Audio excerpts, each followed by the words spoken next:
je commence tout de suite en souhaitant la bienvenue à tout le monde qui s'est joint à nous en ligne. Bienvenue aux gens qui sont ici en salle aussi. Donc, aujourd'hui, on a une autre conférence du CIRST. On reçoit Karen Chouinou-Chouot. Est-ce que je prononce bien? C'est parfait. Je ne me suis même pas pratiqué, j'aurais fait l'étude, mais ça passe bien. Donc, qui est professeur au département de management à l'École des sciences de la gestion de l'UQAM, donc le GUQAM. Elle enseigne surtout en gestion de l'innovation.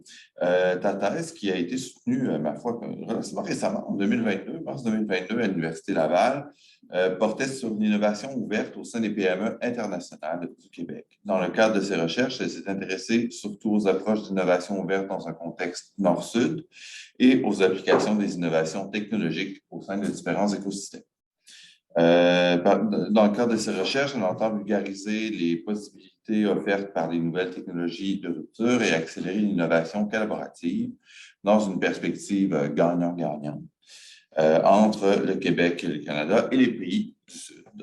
La conférence qu'elle va nous présenter aujourd'hui s'intitule « Mise en œuvre de l'innovation ouverte Nord-Sud, de points d'expérience internationale comme condition de succès ». Donc, sans plus tarder, je te cède la parole.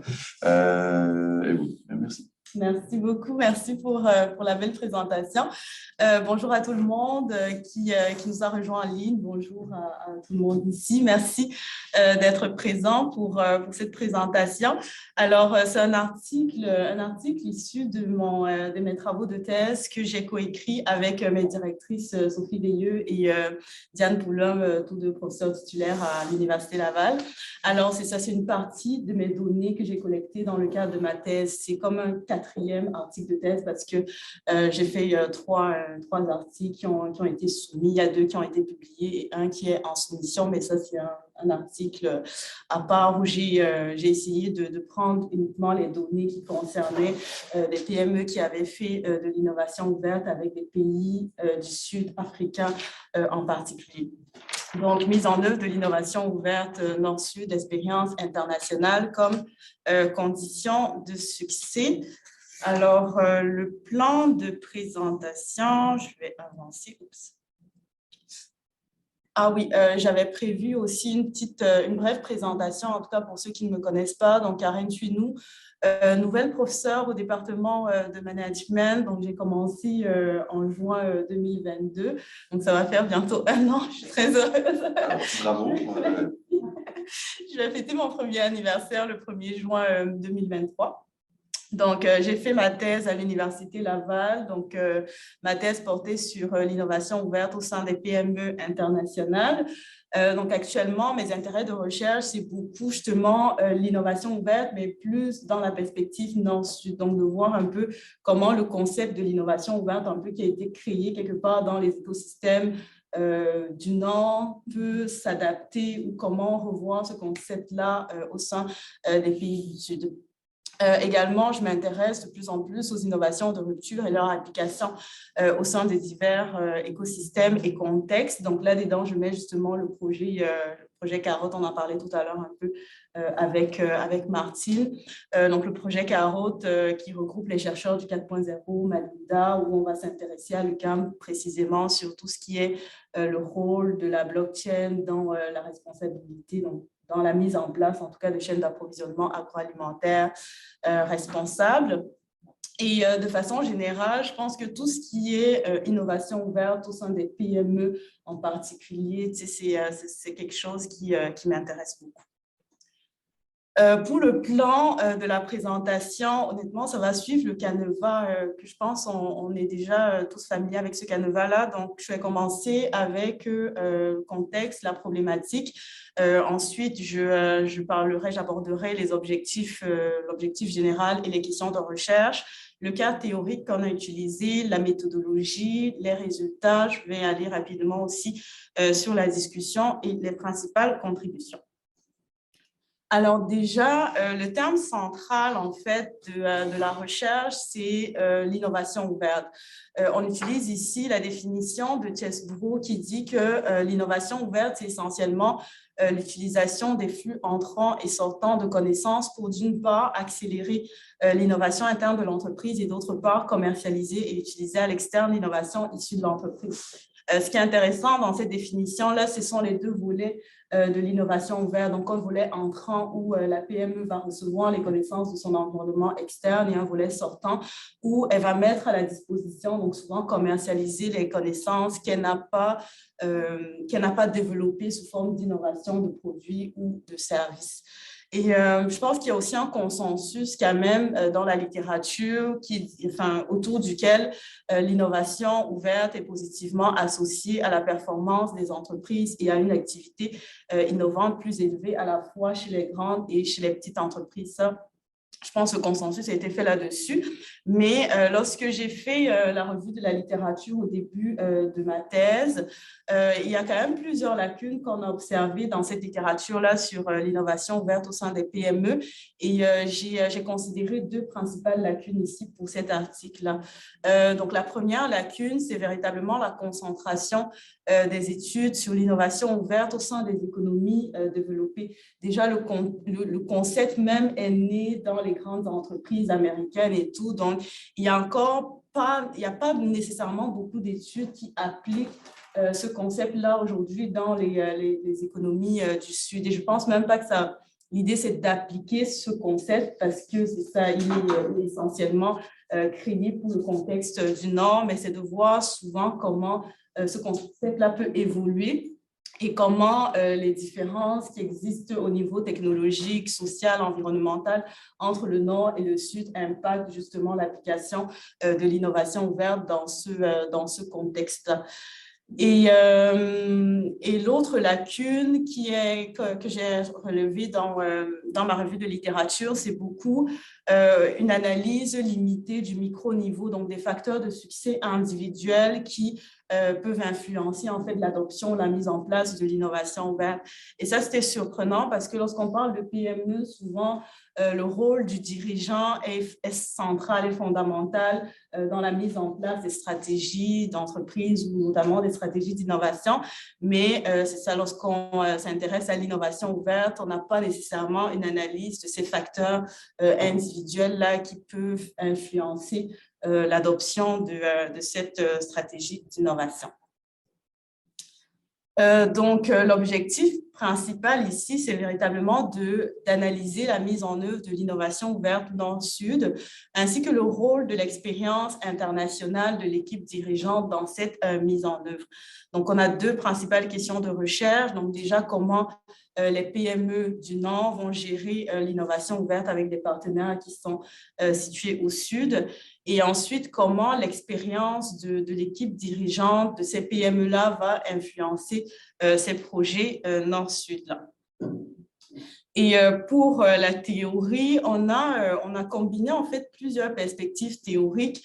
Donc, combiner déjà la littérature, oui, sur l'innovation ouverte au sein des PME et trois perspectives théoriques, en fait, qui ont analysé le rôle de l'expérience internationale de l'équipe dirigeante. Donc, on a la théorie des échelons supérieurs, la théorie de l'internationalisation progressive, la perspective basée sur les connaissances. Donc, pour le moment, on combine ces trois perspectives théoriques, mais ça, c'est aussi une discussion qu'on a actuellement. Est-ce que ça vaut la peine de combiner ces trois perspectives? Mais bon, pour le moment, c'est l'approche qu'on a choisie.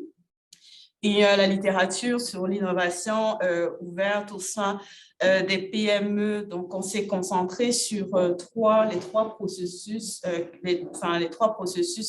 d'innovation ouverte. J'en ai expliqué deux précédemment, donc le processus entrant qui inclut les activités d'innovation axées sur l'acquisition des connaissances externes. Donc, on parle ici, par exemple, de l'implication des clients dans notre processus d'innovation, l'implication des centres de recherche, en tout cas, toutes les connaissances externes de l'environnement que l'entreprise peut intégrer en son sein.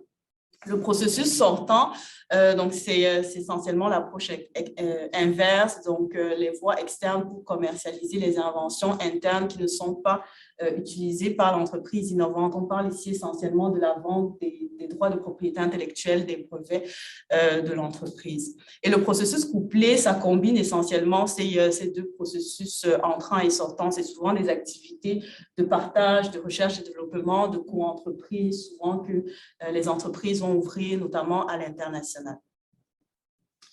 Et donc, pourquoi la théorie des échelons supérieurs? Parce que on se rend compte en fait que cette théorie-là met beaucoup l'accent sur les caractéristiques des dirigeants, les antécédents des dirigeants. Donc, comment l'expérience des dirigeants, leur réseau, leurs connaissances vont influencer le développement des décisions stratégiques de l'entreprise. Donc, j'ai mis quelques auteurs ici qui ont souligné justement l'importance de l'expérience internationale des dirigeants pour former des partenariats internationaux parce que c'est ça, ils ont une meilleure capacité à connaître, à attirer, à engager des partenaires.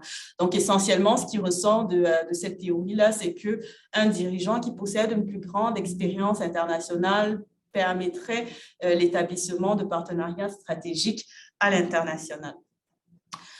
Ensuite, pourquoi la théorie de l'internationalisation? Parce qu'elle aussi, elle est intéressante lorsqu'on parle de l'expérience internationale et le focus qu'on a choisi pour cette théorie-là, c'est véritablement la contribution au niveau du risque. Donc, lorsqu'on parle souvent des pays du Sud, on parle beaucoup d'approches un peu plus risquées. En tout cas, lorsqu'on s'internationalise ou bien lorsqu'on collabore avec des partenaires qui ne sont pas dans notre environnement qu'on connaît, donc qui sont culturellement ou géographiquement distants, il y a cette perspective du risque-là qui est accentuée. Donc, c'est pour ça qu'on a mobilisé aussi cette théorie de l'internationalisation progressive dans le sens où les auteurs de cette théorie-là disent que l'expérience internationale contribue à atténuer le risque des opérations à l'étranger. On pourrait penser que ça va contribuer à atténuer justement le risque des opérations d'innovation ouverte, en particulier lorsqu'elles sont réalisées au sein de pays du Sud. Et la troisième théorie, c'est celle basée sur les connaissances, dans le sens où les connaissances et les informations internationales peuvent être la clé du succès des entreprises internationales. En fait, cette théorie est intéressante parce qu'on se dit que l'expérience internationale peut constituer une connaissance, peut-être connaissance stratégique, mais peut-être une ressource stratégique qui peut avantager les PME ou les dirigeants qui ont cette expérience-là par rapport à d'autres, à leurs concurrents sur le marché qui ne disposent pas d'une telle expérience. Donc, c'est un peu ce qui est repris ici par les auteurs. Donc, l'expérience internationale du dirigeant constitue une source de connaissances sur les marchés émergents. Donc, elle apparaît comme un type de connaissance tacite des marchés étrangers qui est souvent difficile à imiter et à normaliser. L'autre chose, c'est que cette expérience-là leur fournit des informations pertinentes sur le marché, la technologie, la culture et réduit le degré d'étrangeté de l'entreprise vis-à-vis de ces marchés étrangers-là. Donc, de ces trois perspectives théoriques, en fait, on a pu identifier en fait trois rôles qu'on attribue à l'expérience internationale. Donc déjà, au niveau de la mise en place de partenariats stratégiques internationaux à partir de la théorie des échelons supérieurs. Ensuite, la perspective du risque, donc l'atténuation du risque dans les opérations internationales à partir de la théorie de l'internationalisation progressive. Et enfin, des sources de connaissances.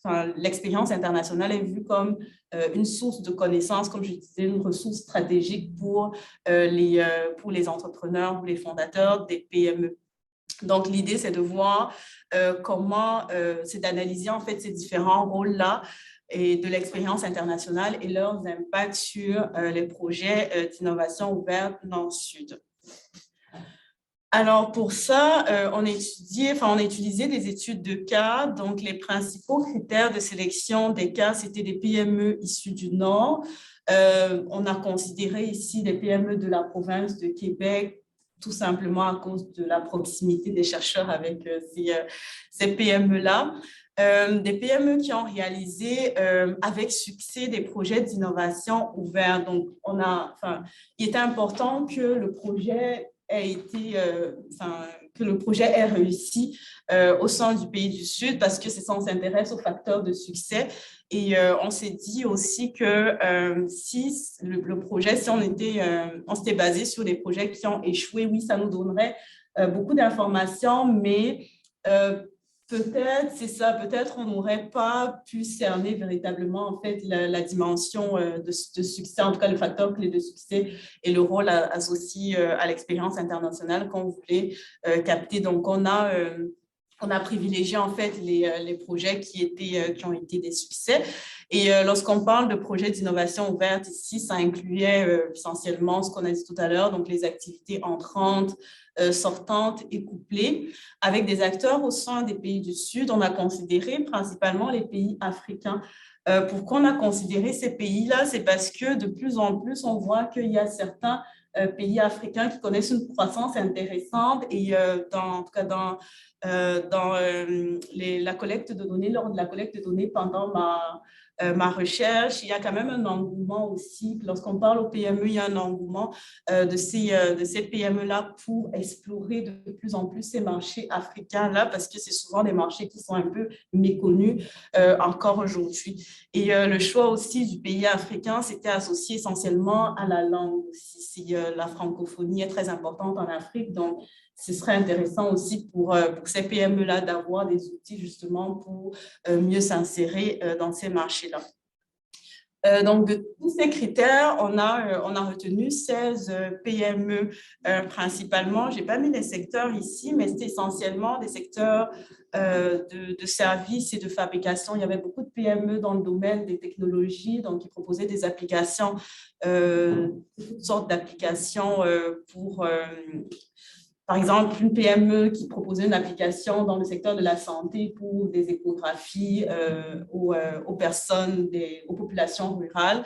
En tout cas, il y avait beaucoup de PME du secteur des TI, de la fabrication aussi, dans le secteur de l'agriculture, justement, le secteur des mines aussi. Il y avait quand même pas mal qui fabriquaient, en tout cas, des équipements dans ce domaine-là. Processus de collecte de données en 2 étapes. Donc, premièrement, on a fait une collecte de données secondaire. Donc, on a consulté les publications lorsque c'était disponible pour ces PME-là, les sites Internet, les documents d'archives, les actualités aussi disponibles en ligne. Ensuite, on a fait des entretiens semi-dirigés avec des dirigeants essentiellement, durée moyenne de 81 minutes. L'analyse de données s'est déroulée en 3 phases. Donc, on a fait une analyse verticale, donc codage descriptif de chaque cas pris isolément, et ensuite une analyse horizontale, donc inter-cas pour identifier les similitudes et les différences entre les différents cas, et enfin une analyse théorisante où on essayait de voir comment on peut conceptualiser ces résultats et quels sont les liens qu'on peut faire avec les théories mobilisées. Pour ce qui est des résultats, donc déjà au niveau des objectifs et des pratiques d'innovation ouverte non-sud, donc déjà les objectifs, je vais commencer par les objectifs. On s'est rendu compte que le principal objectif en fait de ces PME-là, c'était de mieux s'insérer au sein des marchés africains.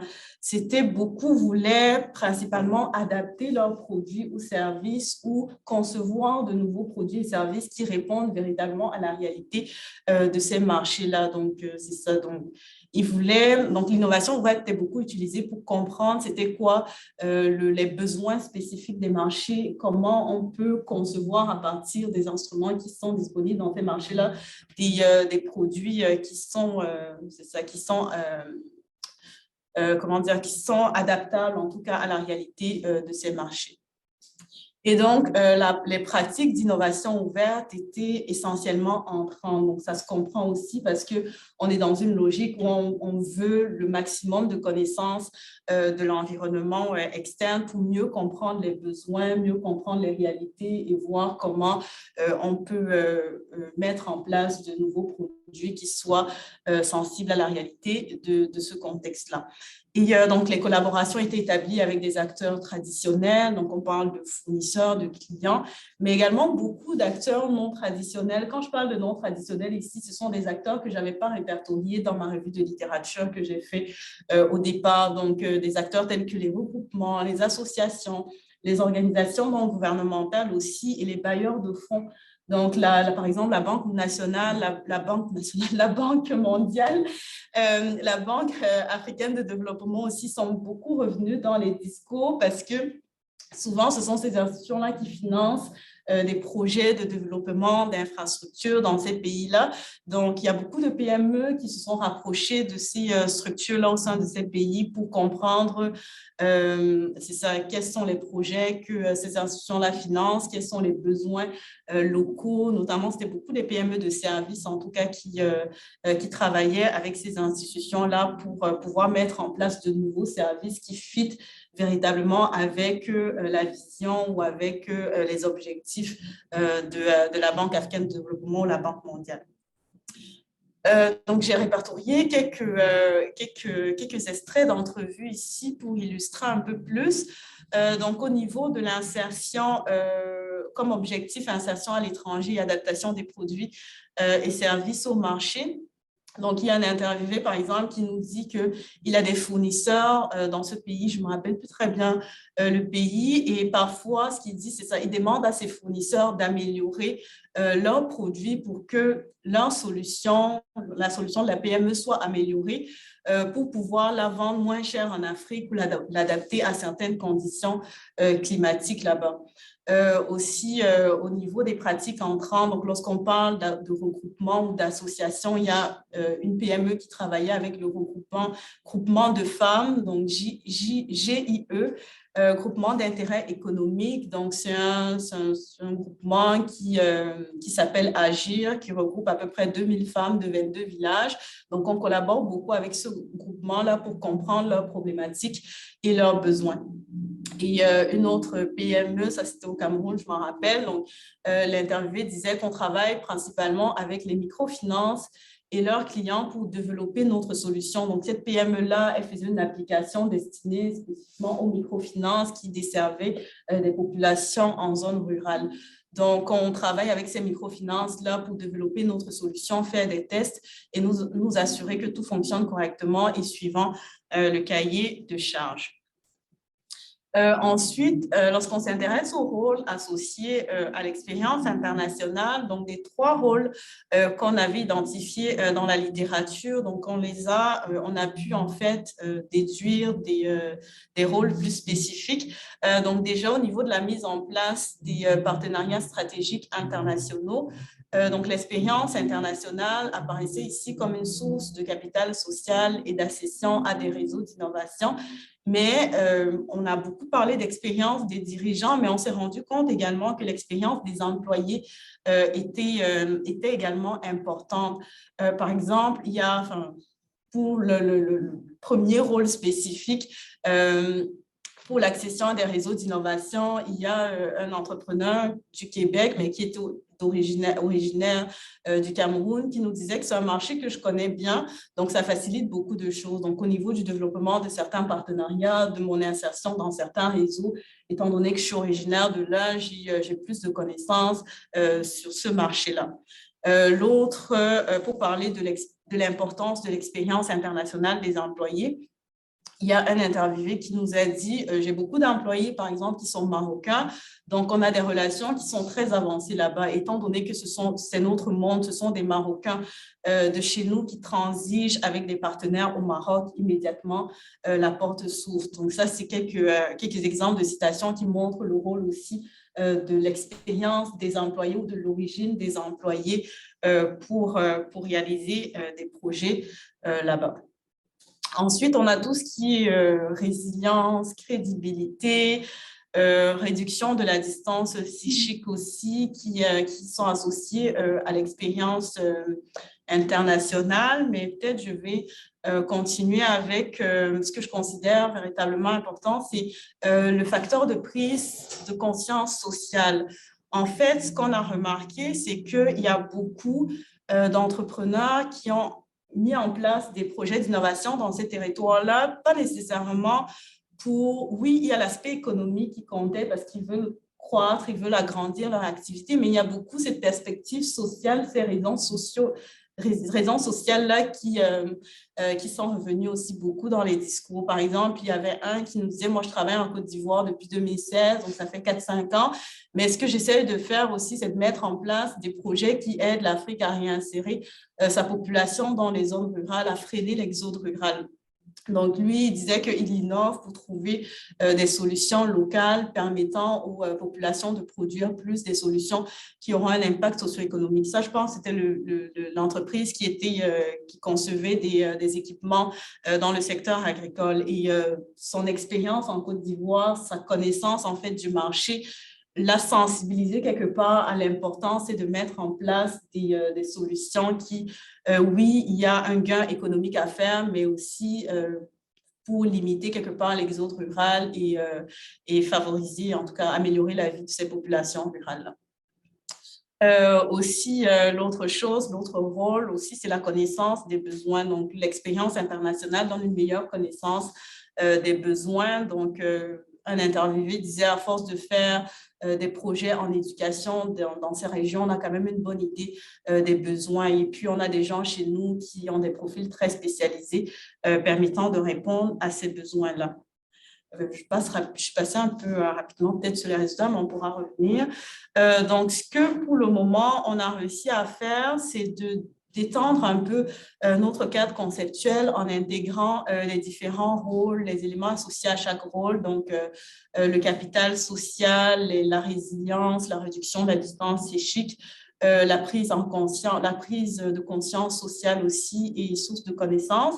Mais on se rend compte que ces rôles sont comme complétés par d'autres éléments qu'on n'a pas considérés au départ dans notre revue de la littérature, donc notamment le capital social des employés, qui est aussi important, l'origine même des employés qui est important, et également l'orientation des gouvernements étrangers, parce que je n'ai pas peut-être insisté là-dessus au niveau des résultats, mais il y a beaucoup qui dépendait quelque part de l'orientation de ces gouvernements étrangers-là, parce que c'est souvent les gouvernements qui vont faciliter l'accès à des partenaires, qui vont financer certains projets. Et si le gouvernement n'est pas rendu là, en fait, dans son plan d'action, il n'y aura pas nécessairement, des portes ne vont pas s'ouvrir pour ces PME-là. Donc, l'orientation des gouvernements étrangers est également revenue comme un élément intéressant là à spécifier, à inclure dans notre cadre.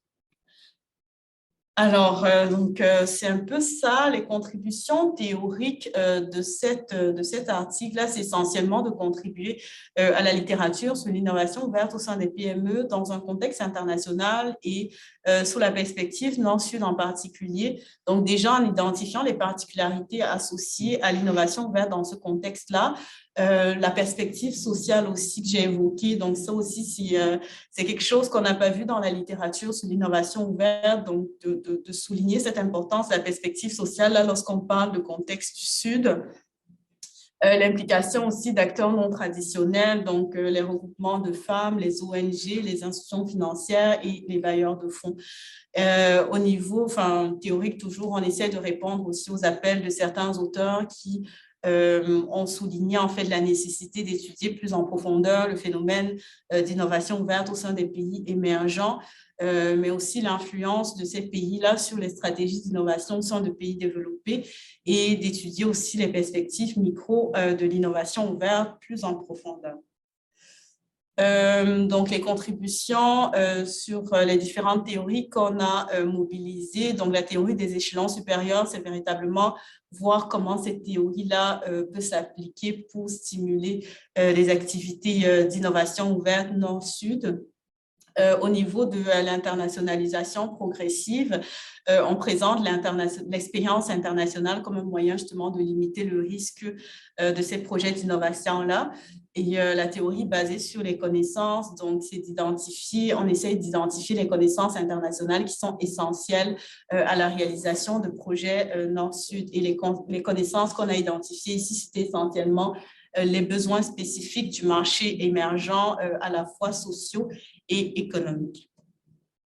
Et Au niveau pratique, je dirais que la principale contribution, c'est essentiellement en fait de fournir davantage d'informations aux PME sur le contexte des pays émergents, l'applicabilité de l'innovation ouverte dans ces pays-là, comment l'approche à adopter lorsqu'on veut mettre en place un projet d'innovation ouverte au sein des pays émergents. Et également aux décideurs politiques, c'est de proposer de nouveaux résultats pour la considération et l'orientation de nouvelles politiques là, pour encourager l'innovation avec des partenaires au sein des pays du Sud. Donc, voilà, je pense que je passe un peu rapidement, mais je sais que l'essentiel a été dit. Donc, si vous avez des questions… Merci, c'était très, très, très clair. Je ne sais pas, Hélène, si tu peux afficher les petites vignettes des participants et participantes. Comme ça, on va pouvoir… Je faisais pour les… Ah, c'est ça, hein, je pense. Il faut que j'arrête le partage. Ah, je dois arrêter le partage, OK. C'est ça. Comme ça, on verra les gens qui veulent nous parler. D'abord, merci pour la présentation. Donc, je te rassure, c'était très clair. Tu n'es pas allé trop vite. C'était tout à fait limpide. Est-ce qu'il y a des premières questions ici ou en ligne? On peut faire un espèce de principe de l'alternance pour quelques questions, certainement. Dire la glace. Vas-y. Bon, je dirais que au CIRS, comme vous le savez peut-être, c'est un regroupement très interdisciplinaire. Donc, on vient d'approches assez différentes. On essaie peut-être justement de s'éclairer les uns les autres par des concepts. Donc, ça, c'est un travail typique de gestion. Moi, je suis plutôt en sociologie et en sociologie des sciences. Et donc, j'aurais 2 points. Un qui est plus court, mais que tu as mentionné au niveau de la méthodologie. C'est que vous dites, bon, on s'est concentré, parce que bon, c'est le travail de votre équipe, sur des collaborations qui ont réussi, et non pas sur ceux qui ont échoué pour justement voir c'est quoi les facteurs de réussite. Mais je ne vois pas comment, si on prend juste les réussites ou si on prend juste les échecs, parce que ça revient au même, on peut identifier des facteurs qui seraient vraiment explicatifs, parce que si on réussit, on ne sait pas pourquoi on réussit, mais on dit c'est quoi que là-dedans. Si on a réussi et échec, on s'en voit, voyez-vous, par exemple, les échecs, mais il y a pas, parce que vous avez pris la notion de capital social, ça c'est important, mais il y a celle qui est assez classique, de capital culturel. C'est bien évident, en théorie sociologique élémentaire, que si tu vas dans un endroit qui a une culture différente, tu arrives déjà, bon, tout tu connais, c'est capital. D'ailleurs, c'est écrit dans vos extraits. Moi, je suis marocain, mais quand il dit la phrase « moi, je suis marocain », c'est qu'il connaît le réseau, il connaît quoi dire et quoi pas dire. S'il veut vendre un tapis, ce n'est pas de la même façon que c'était aux États-Unis. Okay? Donc, si vous n'avez pas à la fois les échecs et les réussites, je ne vois pas comment on peut dire les facteurs de réussite. Je ne vois pas comment. C'est par contraste qu'on dit. Par exemple, ça pourrait arriver que 2 qui ont des capitales social, un réseau donc élevé, et ce qu'on peut prédire, c'est que s'il n'y a pas le capital culturel, il y a plus d'échanges d'échoués, mais ça, c'est une hypothèse plausible sur le plan sociologique, mais c'est uniquement en ayant les 2 qu'on peut le voir. Donc, je vous demanderai d'abord sur ça. Je reviendrai après sur quelque chose de plus fondamental là, qui m'énerve depuis 15 ans sur l'innovation ouverte. Là, on va y venir. On va y revenir. Honnêtement, c'est un débat qu'on a eu de savoir comment sélectionner. Est-ce qu'il faut uniquement prendre des entreprises qui ont eu du succès ou ceux qui ont eu des échecs? Mais je pense que la décision a été prise lorsqu'on a écouté certains cas d'entrepreneurs justement qui avaient échoué. Et parce qu'ils avaient échoué, c'est déjà l'entrevue était super courte et qu'il n'y avait pas beaucoup de données à analyser sur ces cas-là parce que tu sentais beaucoup de frustration mais on voulait privilégier en fait la richesse dans les données. Donc, on a préféré, c'est ça, avoir. Et lorsqu'on parle de réussite, c'est peut-être dit rapidement comme ça, mais ces entrepreneurs-là qui ont, on peut dire, réussi, c'est après aussi plusieurs échecs. Et c'est ça qui est intéressant, c'est que dans les entrevues, ils ont, c'est ça, ce sont des gens qui entreprennent des projets sur plusieurs années et ils ont été capables de nous faire, de souligner également cette perspective d'échec-là parce qu'ils ont également connu plusieurs aléas et on trouvait que c'était beaucoup plus riche que de se baser sur quelques-uns qui nous ont juste dit « Ok, non, ça n'a pas fonctionné, on est frustré, c'est pas un marché où on veut repartir parce qu'on trouvait qu'il n'y avait pas suffisamment de contenu. » Pourtant, dans ceux qui ont réussi, il y a également la perspective d'échec qui est ressortie parce que c'était plusieurs expériences qu'ils avaient menées et à la fin de quelques années, ils ont réussi à avoir du succès, mais bon, après, la thématique, enfin, le terme succès et échec, c'est aussi… Succès, ça veut dire quoi? Ils ont vendu. C'est ça, c'est aussi relatif. Ouais. Ouais, peut-être, je vais noter ça. Ils ont réussi à vendre leur bébé ou quoi? C'est la première fois ou marché ou… ouais. C'est ça, exemple de marché. Ça. Ouais. En tout cas, je vais ça là. Ou Mais ce qu'on a considéré, c'est essentiellement qu'ils ont mis en place le projet qu'ils voulaient mettre en place. Donc, ils ont fini leur projet, ils ont installé des moyens de suivi de ce projet-là et ils sont retournés au Québec. Donc, ils sont vraiment bouclés la boucle et ils continuent. Là, vous avez sélectionné par année, de telle année à telle année, ou c'était leur expérience? C'était leur expérience personnelle. Là, ça serait effectivement de nuancer la troisième fois, la quatrième fois, ou de la première fois. Ça pourrait effectivement donner comme une sorte de groupe de contrôle. Hein, parce que, ouais. Est-ce que tu voulais tout enchaîner avec le… Attends. Non, c'est comme ça, on va se débarrasser des questions difficiles. Et après, il respire. Est-ce qu'il y a quelqu'un en ligne, il ne faut pas gêner, on lève la main ou on s'exprime, il n'y a vraiment pas de souci. Sinon, genre, est-ce que… Oui, j'ai une question par rapport en fait, à l'expérience internationale qui est en fait l'objet qu'on veut étudier. Est-ce que l'expérience, parce qu'au début, tu disais, les concepts sont fomentés dans le Nord, appliqués à des entreprises qui collaborent Nord-Nord, etc., etc. Alors, est-ce que lorsqu'on dit l'expérience internationale de leader, enfin, est-ce que il y a des caractéristiques ou c'est en bloc, en fait, cette expérience-là? Est-ce que, par exemple, on sait si c'est expérience par rapport à des projets Nord-Nord ou expérience préalable avec le Sud ou la durée? Est-ce que c'est comme si on est, par exemple, 20 ans comme directeur des relations internationales, ça a un effet sur… Et si on était juste la veille ou l'année précédente, ça a moins de succès?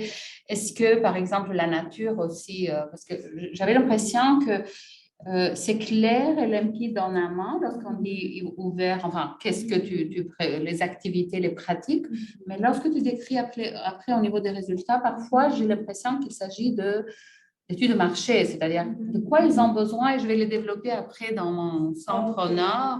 Donc, c'est quoi la nature de ces pratiques? Est-ce que c'est des pratiques de recherche, des projets de recherche qu'on fait avec les chercheurs du Sud?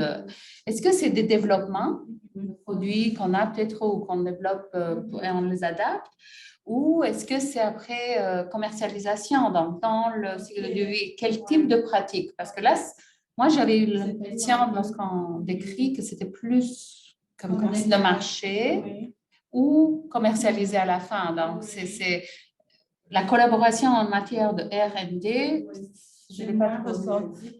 Oui, effectivement, peut-être c'est ma présentation qui n'a pas trop focusé là-dessus, mais c'est ça, c'était des pratiques à la fois de collaboration avec des universités. Par exemple, il y avait une entreprise qui mettait en place un fromage africain et elle travaillait avec une université justement au Bénin pour concevoir ce fromage-là qu'elle desservait à la population béninoise, mais aussi à Montréal.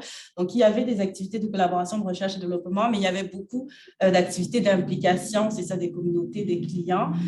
Comme on l'a vu, donc c'est là où les clients et les communautés donnaient leurs besoins mais ça, c'est très en amont au processus. Donc, ils donnent leurs besoins et à partir de ces besoins-là, souvent, les entrepreneurs vont concevoir un nouveau produit ou service. Seul ici ou en collaboration avec Là-bas, directement. Donc, ils vont concevoir, par exemple, l'application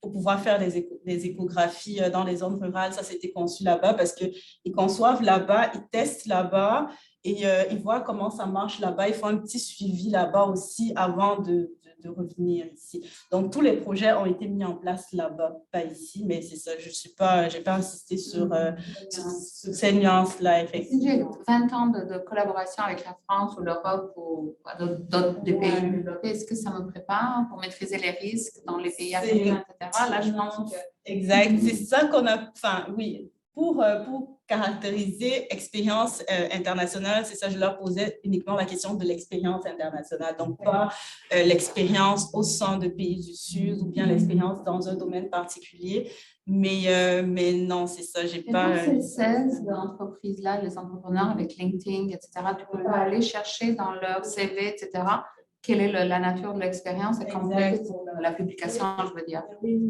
Parce que là, si tu veux nuancer effectivement entre les relations nord-nord et sud après. Merci pour les commentaires. Okay. Il y a quelqu'un qui avait levé la main en ligne, je crois, Carole. Carole, oui. Vous pouvez prendre la parole, allumer votre caméra si vous voulez, mais c'est vraiment à votre guise. Oui, bonjour. Bonjour. Merci pour la présentation, très intéressante. Moi, j'aimerais comprendre, c'est quoi le rôle des technologies de l'information dans l'innovation ouverte? Est-ce que ça fait partie de la définition d'innovation ouverte ou bien, enfin, plus, est-ce que ça fait partie de la définition d'innovation ouverte? Et encore, quel est son rôle dans le succès des projets d'innovation ouverte? Ça dépend en fait, Carole. Il y a deux niveaux. Donc, les technologies, on peut les considérer en fait comme le résultat, comme je disais tout à l'heure, un entrepreneur qui a mis en place une application d'échographie pour les zones rurales. Donc là, la technologie, c'est plus son projet d'innovation qu'il a créé. Donc, c'est un peu comme un résultat. Mais peut-être la perspective aussi d'utiliser les technologies pour mettre en place aussi des projets d'innovation ouverte, ça aussi, c'est intervenu peut-être moins dans cet article-là, mais dans ma thèse, en général, on parle de ces outils technologiques-là et de comment aujourd'hui les PME utilisent tout ce qui Zoom, les outils de collaboration, les outils technologiques pour créer la relation, enfin créer, mais pas construire la relation avec des partenaires à l'international. Donc, il y a tout un segment de ma thèse qui porte sur l'utilisation des outils technologiques, donc notamment les plateformes en ligne, le crowdsourcing, les réseaux qui existent en ligne pour créer une première relation avec des partenaires de collaboration, mais les outils aussi peuvent être analysés. Dans ce cas-ci, c'est plus analysé en fait comme des résultats, donc comme des projets d'innovation concrets là, que ces entrepreneurs ont réalisés à l'international. OK, merci. Il y avait Florence, je crois. Oui, merci pour la présentation. J'avais une question, mais c'était sur la définition du succès. Parce qu'effectivement, qu'est-ce que ça veut dire avoir du succès? C'est apprendre sur un marché ou vendre déjà sur le marché, apprendre qui va permettre un succès alternatif. Moi, j'ai une question, je pense que a touché, j'ai du mal à cerner innovation ouverte, mais je ne connais pas cette littérature. Alors, est-ce que vous pourriez plus faire un petit historique d'où ça vient? Vous avez mentionné que ça a émergé en Amérique du Nord, dans des grandes compagnies. Et notamment, vous avez, si j'ai bien compris, par exemple, la dimension de conscience sociale qui a émergé, vous l'attribuez à une dimension qui serait propre à ce contexte de PME ou du Sud, et donc qui serait une contribution à cette littérature-là. Mais je me demandais dans quelle mesure est-ce que ce n'est pas lié au fait qu'on a théorisé ce processus d'innovation dans des grandes compagnies ou peut-être dans certains domaines en particulier qui ne nous ont pas permis peut-être de voir cette dimension de conscience sociale. Mais déjà, si vous pouvez revenir sur d'où ça vient, innovation ouverte, et qu'est-ce que ça veut dire? C'est essentiellement TS Pro. Je pense que c'est sûr que sur le concept d'innovation ouverte, en fait, il y a beaucoup de critiques qui ont été formulées là-dessus et ça a été créé au sein des grandes entreprises, des grands groupes, notamment Procter & Gamble avec son concept Connect and Develop. Donc, l'approche de dire que, OK, on va aller plus proche de notre clientèle pour comprendre leurs besoins et mettre en place de nouveaux produits justement pour répondre à ces besoins-là. Donc, c'est dans ce contexte-là et dans la littérature que j'ai lue, honnêtement, au sein de l'innovation ouverte, au sein des PME du Nord, il n'y a pas beaucoup la perspective sociale qui est revenue. En tout cas, dans mes lectures, je n'ai pas souvent souligné cette perspective-là qui revient. C'est aussi quelque chose qui a émergé du terrain. Je n'avais même pas prévu ça dans mon guide d'entrevue. Donc, c'est pour ça que je considère que c'est quelque chose émergent et qui peut être très spécifique, en tout cas, à ce marché-là. Mais c'est à voir aussi peut-être en faisant d'autres études, peut-être sur l'approche je ne sais pas, au sein peut-être des communautés plus rurales, peut-être des communautés autochtones, pour voir s'il y a quelque chose aussi qui ressort dans ce sens-là. De suivi, puis ensuite, c'est bon. Oui, puis ensuite, tu reviens. Moi aussi, j'en ai une qui est reliée à la tienne, mais vous avez qui d'abord. OK, mais c'est parce qu'on revient sur l'innovation ouverte pour avoir une bonne conversation sur cette question-là. Parce qu'effectivement, comme je viens de le souligner, et vous l'avez dit dans votre exposé, c'est une notion générée par les acteurs. Donc là, il faudrait qu'on s'entende sur la différence entre les catégories d'acteurs. Être ouvert, c'est bien. Ouais. Hein? On a la laïcité ouverte, on a la science ouverte, on a l'innovation ouverte. C'est correct, c'est des termes d'acteurs, on dit pourquoi on utilise ça. De l'autre côté, il y a l'analyse que nous, on doit faire en sociologue ou si on voulait, en sociologie de l'innovation. Et là, on a des concepts bien définis par le CDE, par Frascati. Innover, ce n'est pas ce que nos recteurs disent. Innover, c'est l'introduction d'un produit, d'un processus, une innovation organisationnelle. On connaît ça. Ça, c'est une innovation. Ce qui est intéressant, parce que moi, je pense que, donc je vous donne la conclusion, mais je vais vous le démontrer avec votre étude qui est très intéressante. Vous avez étudié des cas réels d'entreprises d'ici qui disent, OK, il y a un marché là, on peut développer des choses, on peut travailler ensemble, entreprises. Tout ça, c'est des analyses d'entreprises classiques, hein, où il y a soit un peu d'RD, soit qu'il n'y en a pas, parce qu'on dit, OK, j'ai un nouveau marché pour la même bebelle, donc il n'y a pas d'innovation, il y a l'extension du marché. Donc, ce qui me frappe, c'est que dans tous les extraits que vous avez là, et dans toutes les études que j'ai devinées que vous avez faites, on a là une étude classique. Et le mot « innovation ouverte » vient simplement se superposer et, je vais être un peu sévère, mais est vide de contenu, totalement vide de contenu. Parce que vous dites innovation ouverte, vous avez très bien dit, bien, quand il arrive à la propriété intellectuelle, il n'y a pas d'ouverture là. Et c'est de dire, dans la définition, là, on ne reviendra pas, mais la définition que vous avez donnée, si on la prenait ligne à ligne de cet individu qui dit l'innovation ouverte, c'est des processus entrants. Bon, c'est quoi ça? C'est des connaissances qui existent. Bien, ça, c'est connu. C'est des connaissances sont ouvertes, sont dans les revues. À la fin, moi, je me trompe, là, mais la compagnie qui s'en va là, elle dit, OK, je vends la bébelle, c'est pas ouvert, parce que sinon, c'est gratis. Ça marche pas. Donc, innovation ouverte, dans tous les cas que j'ai vus ici, ce que vous avez montré de bien, c'est que voici les facteurs, capital social, capital culturel, proximité, X, Y, Z, plus la rhétorique de dire, moi, je veux sauver le monde, ça, c'est gentil, c'est correct. Mais à la fin de la journée, si son affaire ne se vend pas assez cher, il ne fera pas de profit, donc il va fermer. C'est l'économie sans. Donc, ici, ce qui me frappe, c'est qu'il y a beaucoup de gens en gestion qui prennent l'innovation ouverte, mais qui le répètent comme un mantra. Or, ici, ce que vous montrez, c'est beaucoup plus intéressant. Vous montrez que, comme tu dis, certains veulent étendre leur marché d'une bebelle pion. L'autre qui disent, ma bebelle qui est grosse, j'essaie de la rapetisser pour que justement les communautés rurales, là, on a de l'innovation pour dire, OK, ça ne s'applique pas là parce que ce n'est pas adapté. Donc, adaptons-le. Tout ça dans l'économie de l'innovation au sens et de la sociologie de l'innovation, votre cas s'intègre parfaitement. C'est très bien, c'est très clair, très important. Tout ce que je dis comme critique, c'est à chaque fois que vous avez dit le mot innovation ouverte, vous n'avez rien dit. Parce que la définition, c'est il y a des intrants, ben oui, il y a des connaissances, comme vous, la littérature, la vie ouverte. Puis à la fin, Ben, il y a un produit ou il y a un processus, puis il y a un marché, parce que je veux dire, on est en économie capitaliste, on n'est pas dans la gentillesse. Et on a le rôle de l'État que vous avez souligné à la fin, qui est crucial. Si tu es dans un pays africain dictatorial ou en guerre, je veux dire, tu ne pas de souvent. Donc, je dirais que je ne suis pas sûr qu'au CIRS, l'idée d'innovation ouverte comme concept analytique, parce que vous faites une thèse et j'ai un concept, innovation ouverte. La prétention, c'est de dire, ça, c'est vide de sens. Et tout ce que vous avez très bien montré, à aucun moment, ce concept-là a travaillé, parce que c'est un buzzword de compagnie McKinsey et des grandes firmes. Hey, on est ouvert. Tu ne peux pas être contre ça. Donc, c'est une rhétorique, l'innovation ouverte, comme la science ouverte, une rhétorique. Parce qu'à la fin, tu as soit un brevet, soit un secret industriel, parce que tu veux vendre. Donc, je suis très critique, ce n'est pas comme votre travail, puis au contraire, je pense simplement qu'il est parfait. Puis, il y a cette pseudo-théorie de l'innovation ouverte.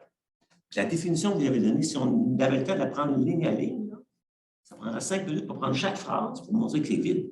Ils disent, il y a des intrants, il y a des extraits, puis il y a des interactions. C'est pas ça. Innover, c'est, j'ai fait ça, j'ai modifié, je l'ai ratissé. Par exemple, on vient de mettre au point, là, justement, des appareils de IRM minuscules.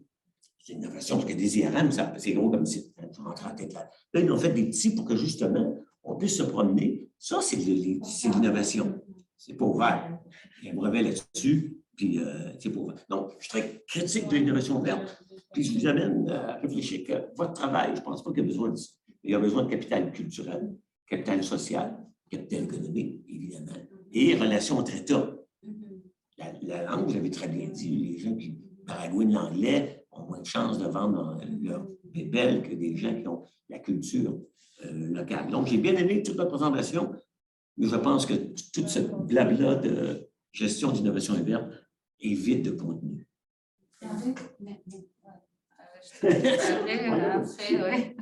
Non, vas-y. Ça ne serait pas lié avec la présentation de Perrine parce qu'effectivement, là, il y a une richesse avec les relations nord-sud, avec les types de pratiques. La richesse aussi par rapport à ce qui est québécois en termes de pratiques et comment ça s'internationalise.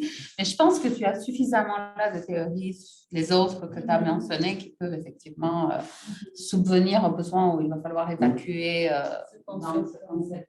Mais par contre, si on se réfère aux pratiques en mouvement open source, par exemple, ou à tout ce qui est le crowdsourcing, etc., là, on a effectivement des pratiques d'innovation ouverte qui n'étaient pas incluses dans les pratiques anciennes de l'innovation. Et je crois, de tout ce que j'ai pu lire autour de l'innovation et des pratiques d'innovation, en fait, c'est dans les années 75 où on avait effectué l'historique, si je m'en donne l'historique, où on avait considéré que tout était ouvert au niveau de l'entreprise, la sous-traitance, etc., pour réduire les coûts, sauf le département R&D. Donc, tout ce mouvement de Open R&D, c'était comme un mouvement parce qu'on avait, c'était la chasse gardée, on ne peut pas, c'est l'avantage compétitif et c'est tout. Et donc, qu'est-ce qu'on va faire? Et graduellement, donc, on a commencé avec... Je me rappelle au début, lorsqu'on réfléchissait par exemple au sein de 4.0, c'est quoi l'opération Catherine, Nathalie, tout ça, on travaillait sur les collaborations internationales et tout ça. Donc, une collaboration, on avait. Mais après, on a donc les pratiques, quand je dis avec les plateformes ouvertes, avec l'open source, avec le. Et là, tu vois qu'il y a. Mais il n'y a pas de ça ici. C'est un peu Exact, non, effectivement. La nuance, on peut dire. Mais moi, je dis, si on a, par exemple, toute la littérature sur l'internationalisation de la R&D, etc., ça sera plus que suffisant en fait, pour rajouter capable de tout ce que tu as. OK, c'est une discussion à avoir avec... Le nord-sud, c'est beaucoup plus important que le reste. On peut le noyer, en fait, l'importance, la richesse. Dans le cas des open source, il faut toujours voir les effets après, parce que il y a eu des gens, OK, on fait des logiciels ouverts, puis c'est gratuit à tout le monde. Après, tu le t'aperçois que... Microsoft vient le fermer. Oui. Non, il n'y a pas de débat, mais au niveau des pratiques... OpenAI a commencé Open. Il a fait de L. GPT, c'est OpenAI. OK, combien de temps? 3 mois. Ça, on ferme. C'est de dire, on ne comprend pas qu'on oublie parfois au nom de Mais là, le capitalisme on peut- 101, je veux dire, en économie, tu dis, tu es un économie capitaliste, toi, tu donnes tous tes produits. OK, quelque chose qui ne marche pas, là. Mais oui, la rhétorique, comme la chair, l'économie partagée. Voilà, là, oui, comme ils partagent tout le monde On ensemble. a une rhétorique à aller travailler. Par contre, on participe tous à cet apprentissage de la machine. Donc, c'est ouvert pour la préparation de ça. Donc, on travaille en amont pour l'innovation en soi qui est le stabilité. Après, le modèle d'affaires, oui. Voilà. Donc, c'est pour ça qu'il ne faut pas tomber dans le buzzword, parce que le but du buzzword, c'est comme l'économie de partage a une fonction sociale précise. Oui. Tu penses que tu partages. C'est bien non, il y a un intermédiaire, ce capitaliste 101. C'est le partage et la collaboration. Lorsqu'on parle de plateforme Innocenti, par exemple, qui a changé de nom, un nom que je Coucou. Là, par exemple, au lieu de le faire, la R&D dans mon laboratoire, payer mes ingénieurs, etc., je pose le problème et quelqu'un partout sur la planète peut intervenir. Ça, c'est de la Collaboration, très ça, intéressant. je développe mon innovation avec la communauté. C'est ouvert Oui. par sa façon de faire. Donc, c'est à ça que je me réfère. Toujours, si on se réfère au processus d'innovation, on va voir à quel moment c'est ouvert ou c'est fermé. Donc, Mais après, je pense, j'ai lu aussi beaucoup de personnes qui considèrent plus ça effectivement comme un processus. Tu sais, c'est pas soit on est ouvert, soit on est fermé. C'est Absolument. graduel, Absolument. mais à un moment, absolument. Dernier point, c'est pour quelle raison c'est important, c'est qu'il y a aussi dans cette rhétorique en fonction sociale. Parce que les gens vont dire, qu'est-ce que ça veut dire ouvert? Ça veut dire que Google ou l'autre fait travailler gratuitement des petits génies à travers le monde. Disent, hey, c'est une bonne idée, merci. On va te donner 10 cents. Moi, on va faire du milliard. Il vient le temps, il faut analyser, parce qu'on tombe des fois dans le panneau. Ah, c'est ouvert. Ouais. Ça veut dire qu'il travaille pour le jeune qui est naïf. Hey, oui, je vais faire ça. Tu fais ça gratis, puis tu te le 100 $, après ça. Pourquoi ça? C'est un peu Mais pas gratis peut-être, mais pour le capital Oui. réputationnel. Exactement. C'est réputationnel. Tu vas avoir un job. On est d'accord. Ouais. Ça, c'est bon. Là, on fait la sociologie jusqu'au bout. Ouais. Le but, c'est pas d'être pour ou contre, je m'en fous. Ouais. C'est de dire, écoutez, là, c'est comme ça que ça marche, tu as raison. Lui, il fait, ben oui, parce qu'après ça, ils vont m'embaucher. C'est comme ceux qui craquent les bandits, puis après, les flics les engagent, puis ils disent, regardez, j'ai craqué ça. Ça, je travaille pour tous les fraudeurs de banque. Ils savent comment faire un faux 20 $. Après, ils travaillent de GRC. Après, peut-être au niveau, mais je trouve ça intéressant, puis c'est une question que j'avais aussi, peut-être au niveau plus local de l'article, probablement que c'est fait par écrit déjà, puis, mais je pense que c'est important de définir justement c'est quoi le critère de performance, puis la condition du succès puis de l'échec, parce qu'il y a quelque chose que tu disais, puis c'est pas ton propos ou ton intention, mais c'est que tu relatais des propos de quelqu'un qui avait été interviewé d'une PME qui disait bon, on est allé faire développer l'outil là-bas, puis on est revenu au Québec après. OK, d'accord, mais est-ce que les retombées post-développement et une fois l'innovation ouverte ou pas, mais une fois qu'elle est fermée, que le processus est clos, est-ce qu'il y a une forme de réciprocité qui fait partie du critère de réussite? Est-ce que là-bas, il y a le capital de compétences pour maintenir ces instruments-là en pratique? Est-ce que les réseaux sont aptes à supporter ces éléments-là? Internet, peu importe. Donc, est-ce que ça fait partie des critères de réussite ou de performance? Ou non, en tout cas, pas à date, mais je pense que c'est ça, ça vaut la peine peut-être de faire, si on fait une étude longitudinale, c'est ça, un suivi, on les parce que ça peut être une étape vers justement la conscientisation de ça. Social. Mais c'est ça, ce que les entrepreneurs, en tout cas, nous ont dit, c'est que pour eux, lorsqu'ils ont fait de la formation, ils font un suivi périodique avec leurs partenaires là-bas. Et souvent, il y a 2 PME en fait dans l'échantillon qui avaient des co-entreprises. Donc, c'est souvent, ça passe par l'entreprise partenaire qui va continuer le projet. Eux, ils sont à partir de leur terminé, mais je l'ai noté, je l'ai très, très bien noté de préciser qu'est-ce qu'on appelle succès et de voir même dans la littérature s'il y a des caractéristiques qui définissent. C'est aussi par curiosité, ça ne vient pas d'un expert du tout de non, c'est super intéressant. Florence, je pense que tu avais une question qui subsiste depuis tantôt. Donc, Alain d'abord, puis ensuite Florence, si vous voulez revenir. Alain, si vous êtes là, la parole est à vous. Salut à tous. Vous allez m'excuser, je ne sais pas si vous m'écoutez. Oui, on t'entend très bien. D'accord, vous allez m'excuser, je ne peux pas activer la vidéo. Il n'y a pas de problème. Actuellement, je n'ai pas de caméra. Mais sinon, déjà, merci pour le thème qui était très intéressant, très enrichissant. Bon, j'avais quelques questions, préoccupations. Probablement, ça m'est échappé lors de la présentation, mais j'ai quand même des préoccupations. Déjà, suite à l'analyse que vous avez fait, Madame Chouinou, est-ce qu'il y aurait un canevas d'implémentation de l'innovation ouverte? C'est-à-dire que si il y a une nouvelle PME qui veut, par exemple, se lancer dans l'innovation ouverte, est-ce qu'il y a un canevas qui les permet, par exemple, de savoir les différentes étapes à suivre pour pouvoir s'émerger dans l'innovation ouverte? Ça, c'est la première. La deuxième, c'est euh, est-ce qu'il existerait, par exemple, une matrice, par exemple, une matrice des échecs, parce qu'il y a des PME qui se sont lancées et je suppose qu'à un moment donné, dans les études, il est toujours très important de prendre, par exemple, d'avoir une matrice d'échecs pour pouvoir partager avec les nouvelles PME qui souhaiteraient se lancer dans l'innovation ouverte. Je ne sais pas s'il y a déjà une matrice, je ne sais pas trop s'il y en a, ça serait toujours très bien de le savoir. Une autre préoccupation est, voilà, peut être semblable d'être, quels sont les impacts que peuvent apporter l'innovation ouverte? C'est-à-dire que Nord-Sud, quels sont les impacts? Que gagnerait par exemple le Nord dans l'innovation ouverte? Que gagnerait le Sud dans l'innovation ouverte? Parce que dans cette collaboration, il est toujours très important de savoir quel est le gain ou l'apport de cette collaboration.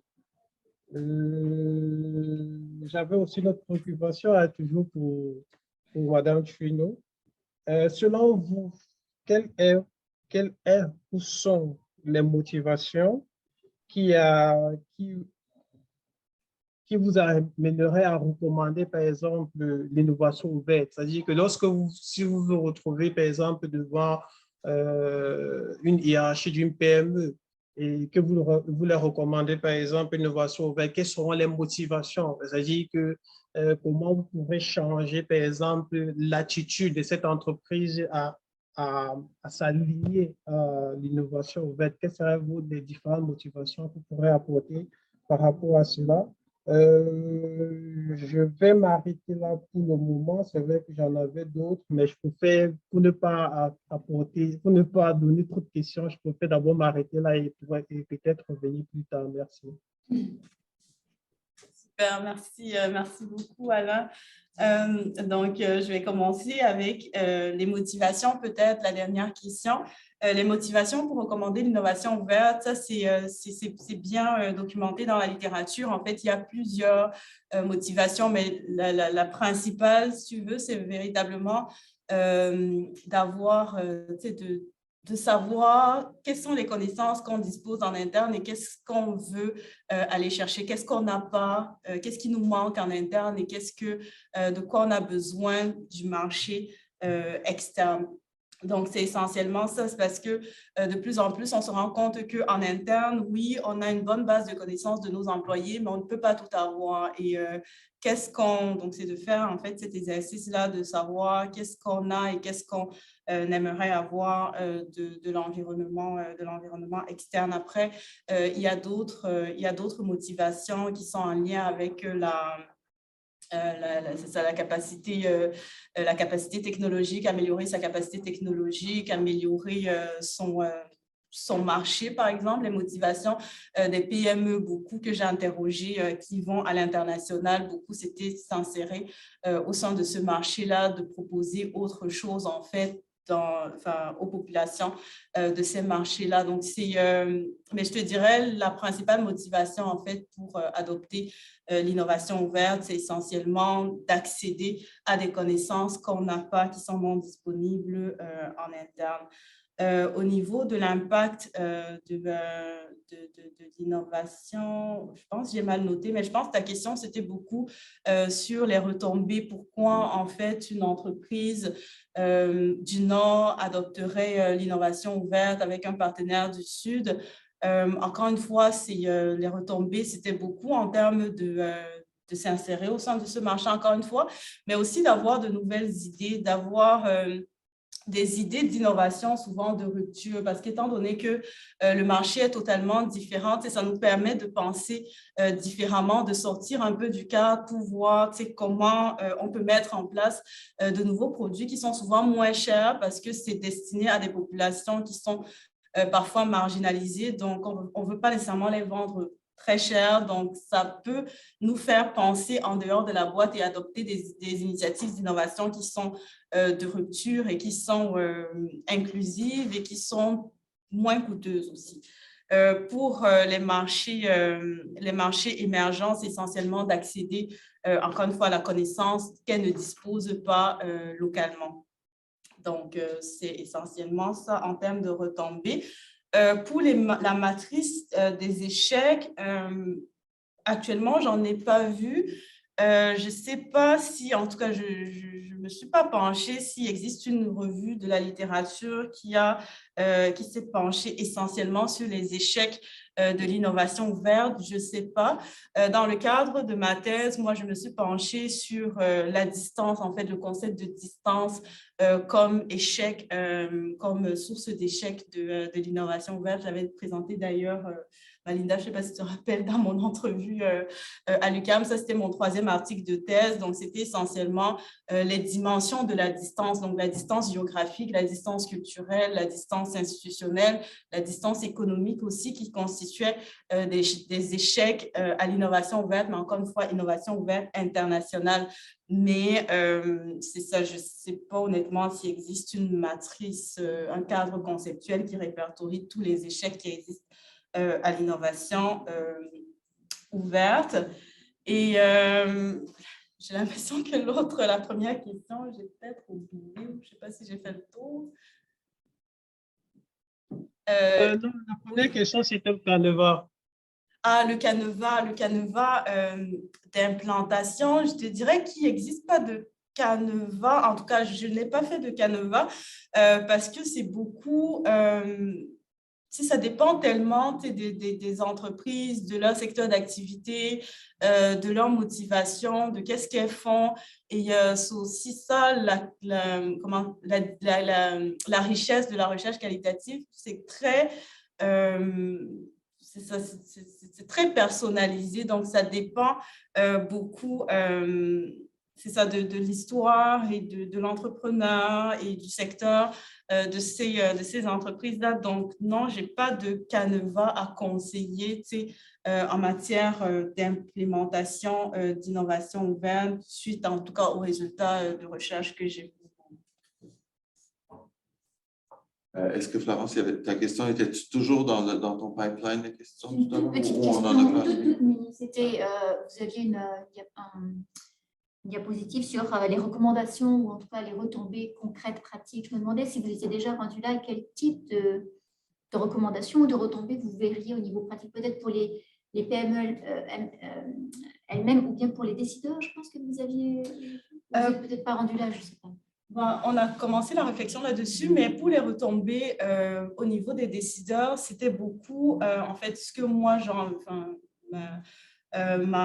mon objectif, c'est beaucoup sensibiliser en fait ces décideurs-là à l'importance des marchés émergents lorsqu'on pense à l'innovation, parce que surtout en Amérique du Nord, on a toujours, lorsqu'on pense innover ou à la recherche et développement, c'est beaucoup peut-être avec des pays occidentaux ou les États-Unis qui sont plus proches, mais c'est de dire aussi qu'il y a ces pays émergents du Sud là qui existent et qui peuvent nous donner, comme je disais tout à l'heure, des idées d'innovation souvent de rupture, moins chères et c'est ça, qui sont plus inclusives aussi et qui visent des personnes, des populations un peu plus marginalisées.